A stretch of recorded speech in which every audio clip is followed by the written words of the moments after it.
Good Morning America. O.J. Simpson ready to walk free. Granted parole in a unanimous vote.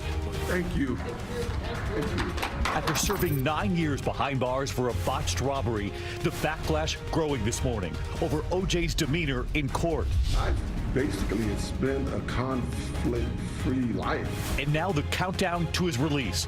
What's next for the former football star? We hear from his friends and supporters this morning, as we also hear from Ron Goldman's family live. Breaking overnight, a deadly earthquake striking a popular tourist spot overseas, rattling a Greek island. The 6.7 quake injuring hundreds, killing at least 2 as vacationers try to flee, buildings collapsing around them. The major bombshell, the new report on President Trump and the Russia investigation. The war now intensifying between Trump's legal team and the special counsel. And new questions this morning about a shakeup inside the White House.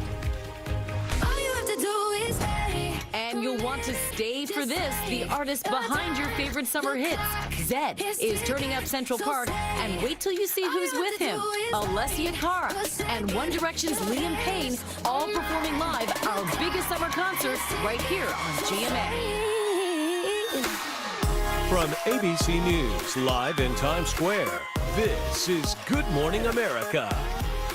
And Good Morning America. It's a very big Friday. In fact, let's take another look at Central Park. People have been lining up there overnight for our concert with Zedd, Alessia Cara, and Liam Payne. And all I got to do is stay. As she says, it's going to be a hot one, though. Nearly 110 million Americans bracing for extreme heat today. This morning, temperatures are going to top 100 degrees in several parts of this country. Ginger's tracking that here coming up. That's right. But first, we want to get to the very latest on O.J. Simpson. He will soon walk free. The parole board in Nevada deciding unanimously to grant him release after 9 years behind bars. You can see there O.J.'s response, very emotional but thrilled with the outcome, and his family also wiping away tears. And Amy, as you know, the hearing capturing attention across the country. Millions were watching. Here's what we know this morning. Simpson will now be able to walk free as early as October 1st. He may try to move back to Florida. That's where he was living prior to prison. And ABC's Matt Gupton has been covering the case. He's outside Lovelock Prison in Nevada this morning. Morning, Matt.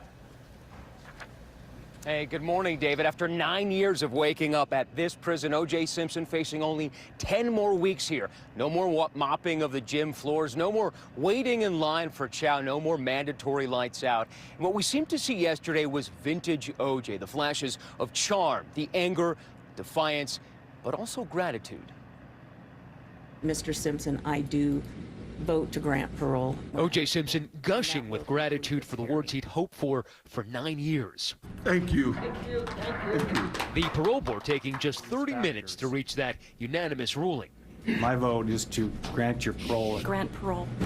As the 70-year-old hobbled from the hearing room, Simpson was heard exclaiming triumphantly, "Oh God, oh." It was obviously a very emotional time, and Mr. Simpson, obviously, he was a little bit emotional as well, and even I got a little bit emotional, I have to tell you.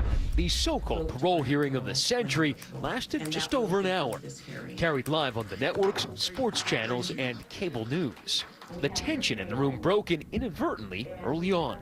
We have that you are currently, well, very recently turned 90 years old. 90, I'm sorry about that. You look great for 90. But right out of the gate, Simpson seemingly defiant about his conviction in the 2007 armed robbery of his friend and memorabilia collector Bruce Fremont. So you believe that the property was yours?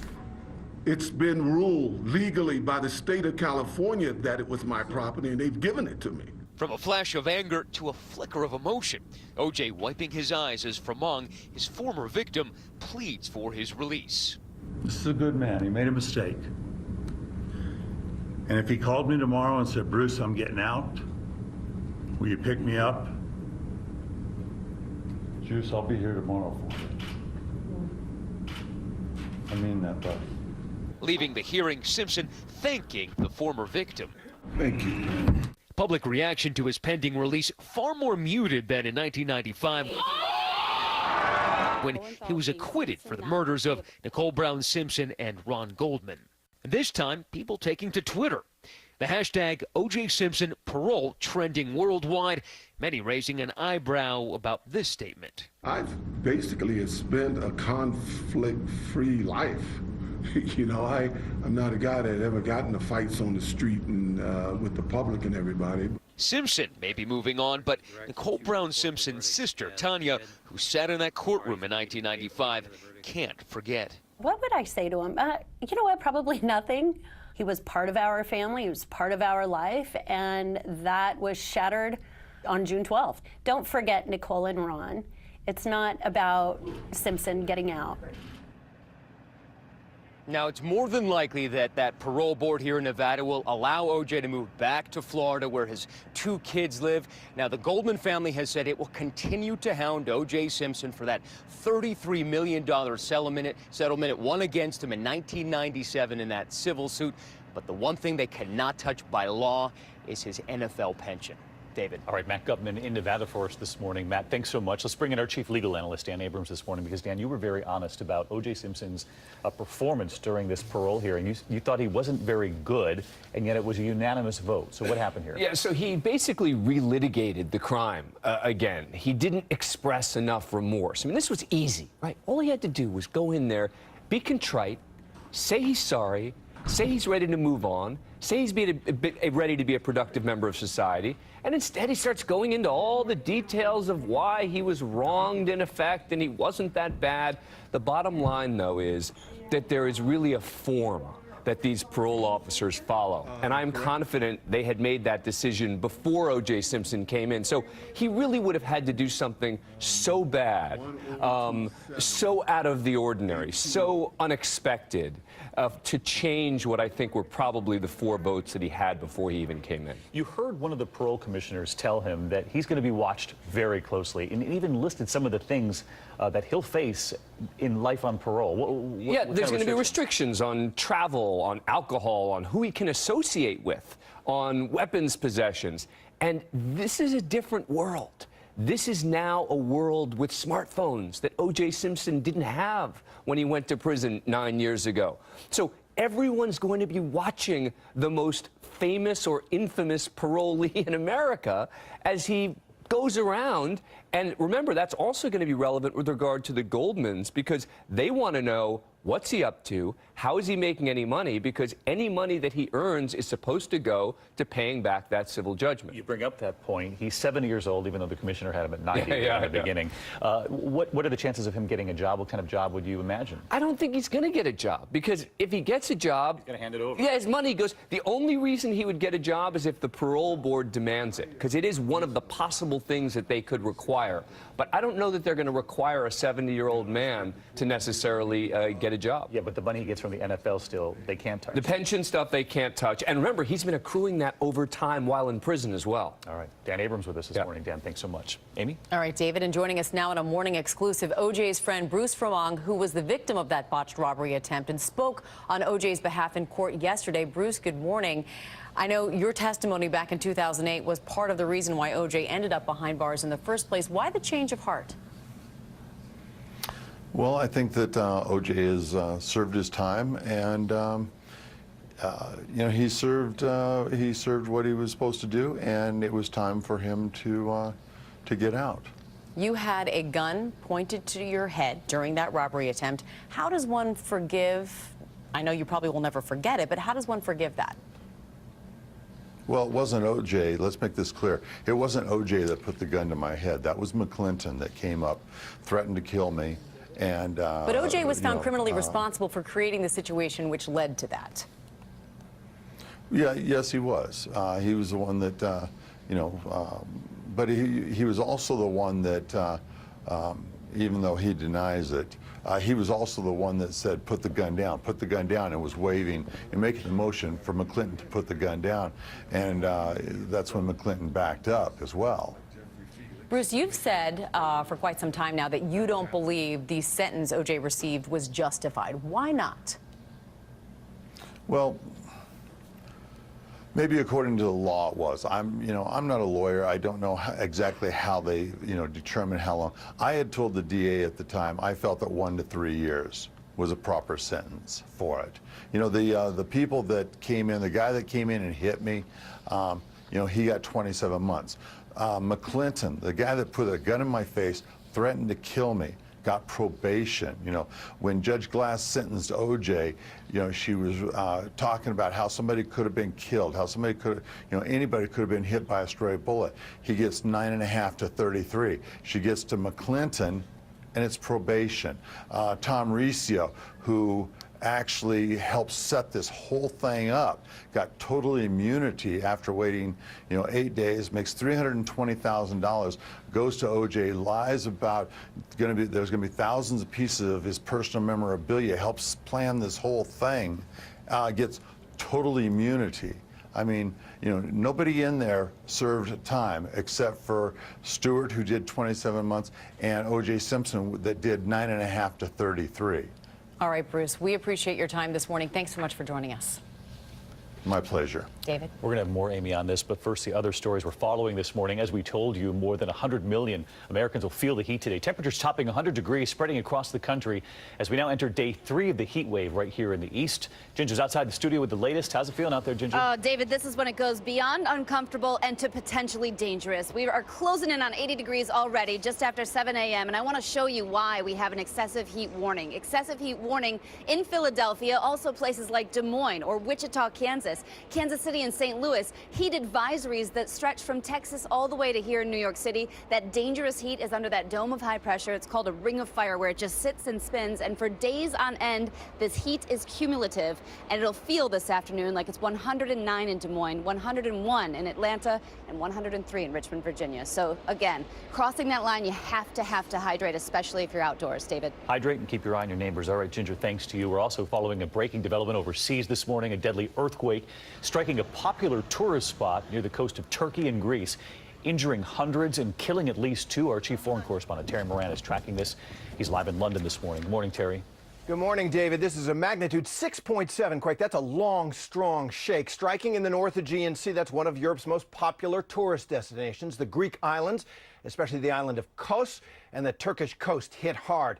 It was just after 1:30 in the morning, people finishing up a summer night out, and video capturing the moment, lights going out in restaurants, a flash of light there on the horizon, patrons and hotel workers scrambling for cover.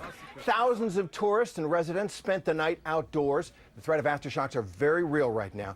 Fires breaking out, a small tsunami smashed fishing boats up on the shore. So far, 2 dead, both tourists, up to 200 injured in Greece and Turkey. This was a major event there. David? All right, bracing for possible aftershocks. Terry, thanks so much. Amy? All right, and we are also, David, following the very latest headlines out of Washington. A lot of news on the Russia investigation. Donald Trump Jr. and former campaign chairman Paul Manafort facing a deadline this evening. They must respond to the Senate Judiciary Committee's invitation to publicly testify next week. If they don't, Senator Chuck Grassley says they will be subpoenaed almost immediately. Jared Kushner, President Trump's son-in-law and senior advisor, is heading to Capitol Hill Monday to speak to the Senate Intelligence Committee in a closed-door session. And the news this morning about a shakeup and new strategy from President Trump's legal team. Our chief White House correspondent, Jonathan Karl, has all the latest. Good morning, John. Good morning, Amy. As the Justice Department reels from the president's attacks on his own attorney general, there are signs of changes coming here to the White House. Donald Trump is suddenly tight-lipped about the attorney general after unloading on him to the New York Times. Mr. President, does Jeff Sessions still have your full support? Thank you, everybody. Do you still support the attorney general? Deputy Press Secretary Sarah Sanders says there's one sure sign the president supports Sessions. He still has his job. Clearly he has confidence in him, or he would not be the attorney general. As for Sessions, he made it clear Thursday he has no intention to leave the job unless he is pushed out. We love this job, we love this department, and I plan to continue to do so as long as that is appropriate. The president also took aim at Robert Mueller, the special counsel leading the Russia investigation, telling the Times that Mueller would cross a red line if his investigators start looking into Trump family finances. I think that's a violation. Look, this is about Russia. But in some ways, the Russia probe is already a family affair. President Trump's senior advisor and son-in-law Jared Kushner is set to appear before the Senate Intelligence Committee on Monday for a closed-door interview. Also in the mix, his son Don Jr. and former campaign manager Paul Manafort, both currently considering an invitation to testify before the Senate Judiciary Committee. And if they don't appear voluntarily, I'm not concerned, because if they don't, they'll be subpoenaed.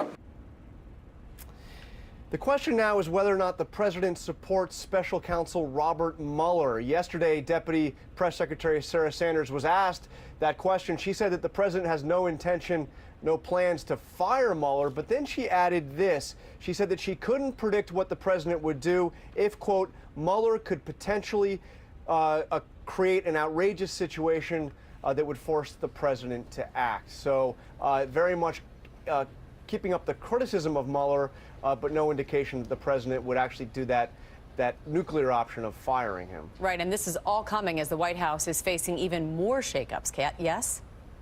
Absolutely. We are told that there is expected to be a new communications director announced today. Anthony Scaramucci, businessman, Trump family friend.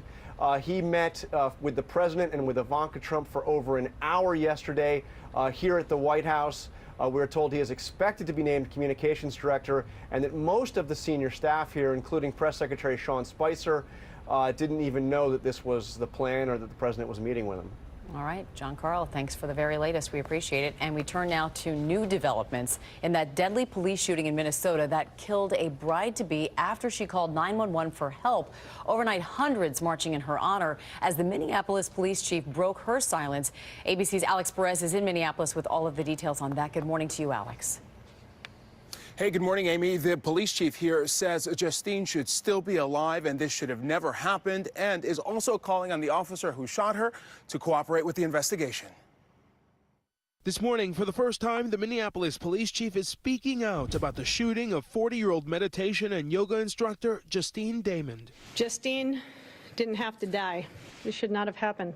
Damond called 911 late last Saturday night, saying she thought someone was being assaulted in the alley behind her home. I can hear someone out the back, she says in a transcript of the call. I'm not sure if she's having sex or being raped. Investigators say officers Matthew Harity and Mohammed Noor responded to that call, driving down a dark alley with their squad car lights off, but never found the suspect. Shots fired. Got one down. 5:30 and 30 feet. Harity telling investigators they were startled by a loud noise when Damon appeared near the driver's side. Noor, who was on the passenger side, firing his gun through the open driver's side window. Both officers' body cameras off. Harity's attorney told the Minneapolis Star-Tribune it's certainly possible the officers believe they were the target of an ambush, but the Minnesota attorney representing Damon's family in Australia doesn't buy that argument. The family wants justice in its largest sense. In other words, we want the officers to be properly trained. And loved ones say, the attorney tells me loved ones are working on getting Justine's remains back to Australia and that they do intend to file a civil lawsuit. David? Just an awful story and so many questions. All right, in the meantime, we want to get right back to Ginger with severe weather from the Midwest to the Northeast this Friday. Hey, Ginger. Hey there, just south of Buffalo, a tornado confirmed in New York. That was an EF2 tornado flipping that vehicle and the truck. You can see the trailer there. Today, we've got damaging wind and hail threats from North Dakota to northern Illinois. The weekend getaways now, brought to you by the Capital One Venture Card. When I first started working with Capital One, my dad called them up and asked for the Jennifer Garner card, which is such a dad thing to do. After he gave his name, the woman from Capital One said, "Mr. Garner, are you related to Jennifer?" Kind of joking with him. And my dad was so proud to tell her, "As a matter of fact, she is my middle daughter." So now Dad has the Venture Card, he's earning his double miles, and he made a friend of the company. Can I say it? Go ahead. What's in your wallet? Nice job, Dad. Today will be a carbon copy of yesterday, with highs getting into the upper 90s across the area and heat index temperatures running in the triple digits. In fact, some areas could approach 110 for a heat index value today. Now, this upcoming weekend, heat wave continues, but there could be some strong thunderstorms, the kind that may take out power with temperatures so warm could cause trouble across the area, and we may see some flash flood warnings issued. Next week, highs in the 80s.